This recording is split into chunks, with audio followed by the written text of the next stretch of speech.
शुभ संध्या समस्त को respiration class को मु समस्त को स्वागत करुच्ची। सुंदर स्लाइड जरिए आपण मान को मु प्रेजेंट करे जाउची शोषण संबंध रे किछि तथ्य। दशम श्रेणी बहुत उपकारी स्लाइड हो पारे।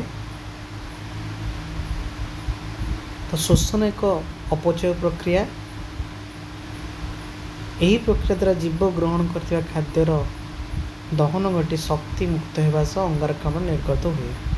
बहुत सुंदर स्लाइड साइज आपण को प्रेजेंट करुच्ची। आपण मैंने चाहिए या नोट करें। शोषण प्रकार भेद दुई प्रकार हो पारे। गोटे वायु उपजीवी शोषण, वायु अपजीवी शोषण। वायु उपजीवी 38 एटीपी उत्पन्न हुए और वायु अपजीवी 2 एटीपी उत्पन्न होता है। तापर आसला कोशीय शोषण।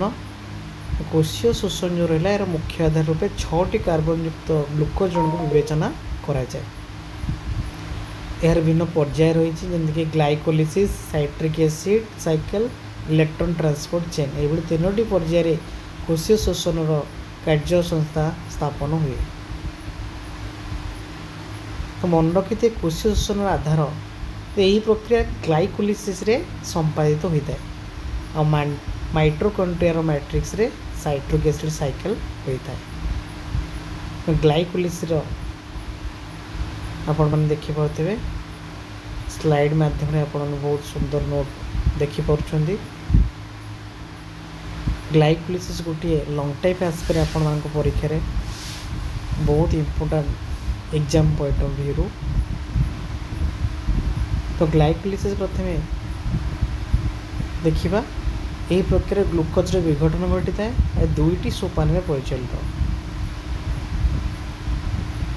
एथिरे 6टी कार्बन युक्त ग्लूकोज एटी ग्रहण कर उद्दीपित होगा सह 2-3टी कार्बन युक्त शर्करा विभक्त होता है। तापर फिगर देखी पड़े। देन पायरुविक एसिड्र परिवेश अनुरूप कार्यकारिता एक आप नोट करेंगे। आराम से मन रहा सुंदर स्लाइड वर्णना कराई। पायरुविक एसिड अम्लजान अनुपस्थित अम्लजान उपस्थित तार प्रतिक्रिया किपर देखा था आप फिगर देखिपे। साइट्रिक अम्लचक्र माइटोकॉन्ड्रियल मैट्रिक्स संगठित होता है देखिपे आप फिगर माध्यम तार समीकरण आप जापे। ए ग्राहक अणु 4टी कार्बन युक्त ऑक्सैलोएसिटिक एसिड एवं 6टी कार्बन युक्त साइट्रिक अम्ल परिणत हो यार प्रतिक्रिया देखा था। देन इलेक्ट्रॉन परिवहन संस्था।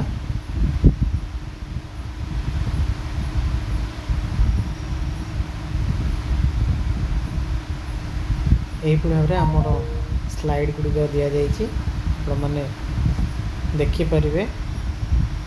चैनल को शेयर करूँ, सब्सक्राइब करूँ।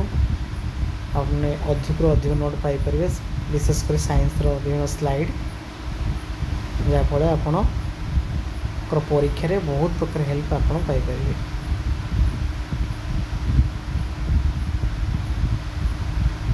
आपने ये देखिपे जे साप, पारा, बतक, बादुड़ी, मनुष्य आदि फुस्फुस द्वारा श्वासक्रिया करते। कईच, कुम्भीर श्वासक्रिया संपादित होता है। कंकड़ा, चिंगुड़ी, गेंडा, शामुका गाली द्वारा श्वासक्रिया करती। बेंगफुला माछ गाली द्वारा श्वासक्रिया करती। यही अनेक कथा